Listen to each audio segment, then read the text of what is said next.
Hey there, fellow goblet sages. Welcome to Beards and Brews. Today, we're embarking on a new adventure, so grab your tankards, and join me on this journey. Without further ado, let the ale flow, the beards grow and the pickaxes sing.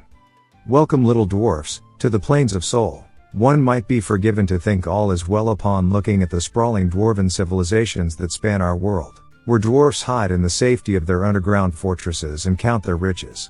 But poke your head above ground and you will see that doom approaches. The cancerous humans, the villainous elves and the evil goblins spread like a plague upon the lands. Soon they will be at our doorstep, coveting our riches, while we will be vastly outnumbered. Our leaders refuse to see it, content in their throne rooms. But one brave dwarven miner cannot help but analyze the situation and come to the conclusion that one day we will be doomed. And so Dodo set to work, securing supplies and allies for our expedition. A statement has to be made. A grand fortress, not below ground but above it. If you can believe it, we might have to learn from the other malicious races if we are to survive in this evil place, but to rid the world of these plagues, and secure a place for dwarfdom, then it must be made. A fortress to stand the test of time and subdue all threats, where dwarven greatness will be on display. And so, with her 6 faithful companions, Monum the engraver, Otto the mason, Udib the blacksmith, and Doc the farmer, Della the miner and Zanig the mercenary,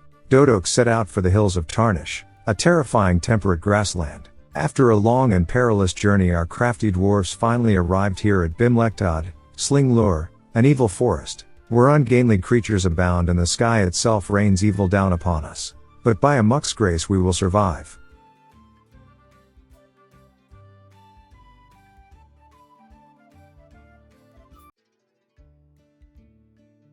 We did not waste time, and immediately set to work digging our quarry, cutting trees and building our shelter. With giant sparrows whizzing above our heads, all hands were necessary.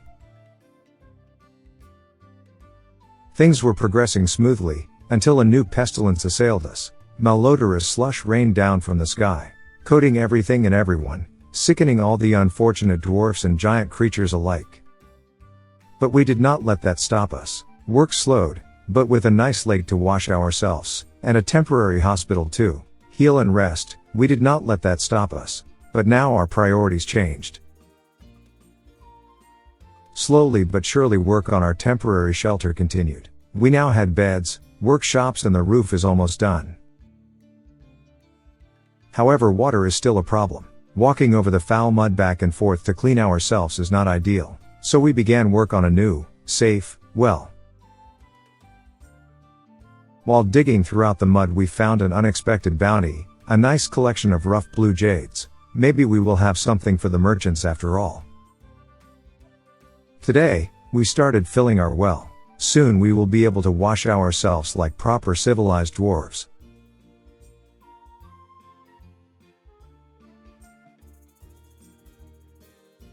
We finished the work on our roof and now we start assembling a bathhouse, where dwarves will be able to bathe and relax together. Oh, what a wonderful surprise. It seems news of our gems traveled fast. Our first migrants have arrived and the extra hands are more than welcome. They say they were driven from their homes by an ancient beast. To survive, they became mercenaries, fighting dwarves to a man. Roaming the lands in search of work they came to this evil place. It seems the tales of our riches also spread our own tale. A place to fight back against the evil of this world. And so they came, determined to make a difference. Look at this. It seems we have our first visitor. It is the first time we see a peaceful ogre. But it seems to be leaving us in peace. It could have attacked the dwarves, but it did not. We are an honorable bunch, and for this you have earned your right to live. It does not seem to be interested in the fortress or our dwarves. Probably just passing by. What a curious fella. The constant slush raining down on us has made work slow and painful. But finally our new bathhouse is complete, and step by step we secure ourselves here. Our quarry is also progressing nicely, yielding plenty of rock for building blocks. Now work also begins on our new manor house, which will also serve as a trading post for now. Those gems aren't going to sell themselves after all.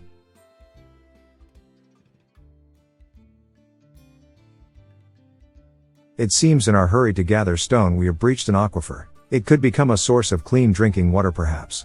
Time will tell. Oh, and what do we have here? A caravan, sent by the king himself.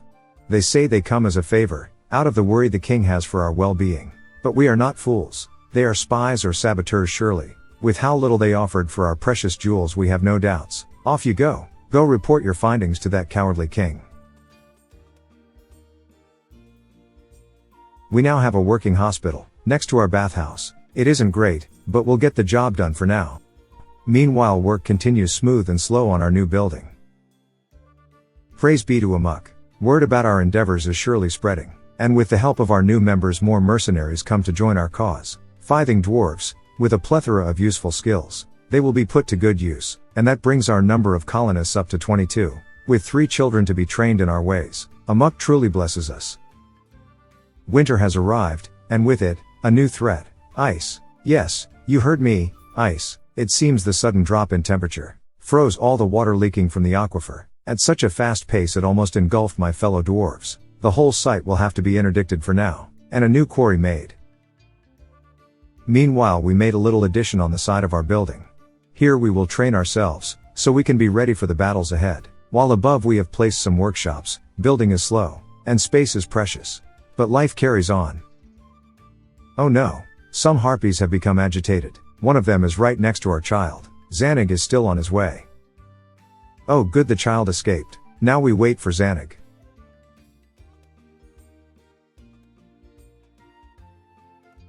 Oh no, Domas, one of the new arrivals, seems to be rushing the harpy with no weapons. But look, he did it. He killed that harpy with his bare hands. For that he earns a nickname. Domas, the harpy slayer. There is still one harpy on the loose. Let's set Zanig on the job. We try to expand the quarry and bypass the aquifer, but things did not go as planned. We will have to start a new one. We desperately need rocks and metal. At least work on our new tavern and dining hall is progressing nicely. Soon we will have a feast to commemorate our achievements so far, and hopefully improve morale a bit. Everyone has been working hard with slush raining on their heads. A rest will be well deserved. Oh no. We have our first death. Domas, a weaponsmith from the new arrivals, has been found dead. It seems he became so obsessed with creating a master craft. He forgot to eat and drink. If only we had some metal to appease his obsession. A nice little burial, surrounded by friends, in what will become the crypt of our Church of Holy Amok. Meanwhile, even with all the construction noise, our first visitors have arrived, looking for some cool ale in the middle of this cursed hellscape. Dwarves and even some humans, some spies among them no doubt. But behave, pay for your ale, and you will be welcome here. For now. Blessed be Amok, spring has arrived, and with it, the ice is melted. But the situation did not improve much. Now we have just too much water. Work will have to continue on the new one. Eventually we will deal with the aquifer, but not now. We don't have the manpower. Oh. And a new inspiration. Bayou Dib, the blacksmith, one of the colony founders no less. And what does he claim? A metal smith forge, of course. And what does he need? Why, the one thing we don't have. Metal. That's just great. Amazing really. But we cannot lose him like we lost Domas. Something must be done. A plan is being hatched. There is one way to solve this and work towards our cause. Yes, something must be done. Zanig quickly gathers 2 volunteers. Even if unarmed, at least Domas the harpy slayer should be of some help. Yes, 3 of us should be able to surround him. Let's do this, dwarves. We did it. It was a quick but brutal fight. Plenty of dwarves were injured, including some bystanders. But we did it. Their gear will be molten down, and made into a proper dwarven craft. I just hope Udib appreciates the cost of his masterpiece. Now this is truly unfortunate. Lokum, a new arrival, has died from the injuries sustained in the fighting. We could not risk alerting the human by clearing the tavern. He got caught in the fighting and cut pretty badly with a whip. One more burial. These past few months have been hard. Tragedy has struck again. A flock of giant blue jays got agitated near our dwarves and attacked. Cog, the first child to join the colony, has been killed. He put up a valiant fight, kicking, punching and biting 2 birds to death, before being overwhelmed. Zanig got here too late, quickly putting down the remaining birds. This is a sad spring indeed. 3 lost friends, and no new migrants. But we will persevere. Our cause is great and just. None will give up. At least our sacrifices were worth it. Udib has created some copper greaves, of the highest quality. It features Thiltig Whipclutch the dwarf, who is the leader of the mercenary company of trees, which he used to become a baron. He valiantly fought against the goblins and elves, in the clashes of murdering, slaying many of them personally, a figure to inspire our endeavors indeed. Could the influx of mercenaries have something to do with him? In addition, it also references the World of Reliability, a rhinoceros man parchment scroll, written by the great author Autumn Niles, who accompanied Thiltig in the wars of the clashes of murdering. As an historian, the scroll concerns the reliability of sources, probably written in response to the great many stories that emerged regarding the war, maybe a hint that things were not as they appear. Did the legendary book A Meditation on Nemo Mesotundras, the king of our civilization, really get lost during the battle? Suspicious indeed. Our wounds have healed, work on our tavern continues, and a stream of visiting dwarves arrive, listening and telling stories. Meanwhile, we decided to let the body of Tarampope, the human lasher, remain in plain view, as a warning. But it does not seem to have deterred the human spies, this time in the guise of a poet. Let him report what he sees. Meanwhile, the animals keep pestering us. This time some ibexes and boars decided to test our dwarven metal. But Lajam, from the first group to join us, took it upon himself to slay all of them, using his wood-cutting copper axe. A nickname is needed. Lajam, the friend of nature.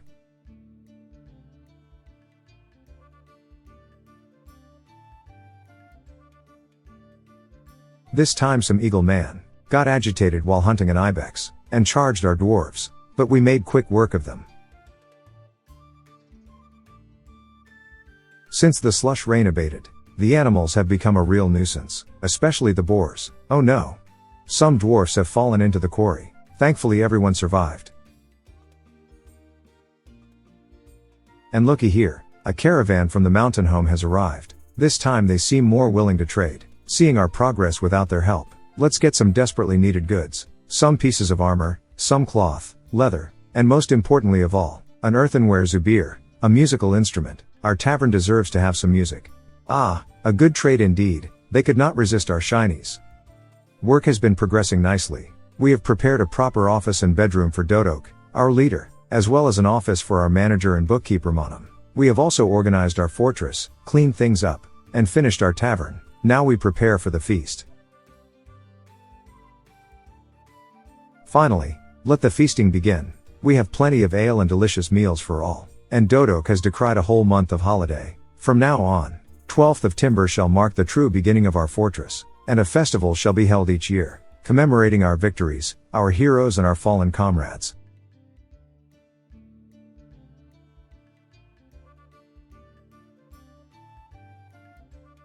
With everyone busy feasting, guard duties ended up vacant, and it seems we have some unexpected guests. Some ogres entered our fortress, drawn by the noise of the festival. Unlike our previous visitor, this ones are definitely not peaceful. No problem at all for our ale-fueled killing machines, and we even got one in our cage trap. This gives me some ideas. This has been a long and sad year. It is hard to believe we will already be spending our second winter here. But we have, and will, endure. Our mission is clear and there is a lot yet to do. But for now we have earned a good rest, and plenty of good ale, tales and songs.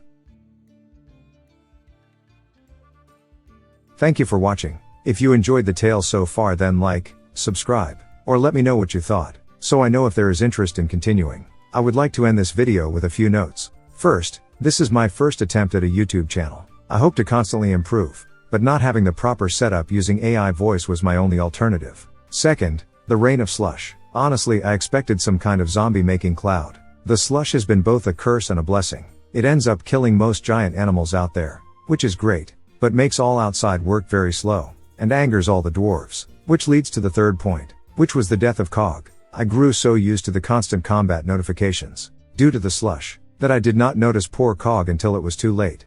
Until we meet again, keep the forges burning, the goblets full, and may your pickaxes strike ever true.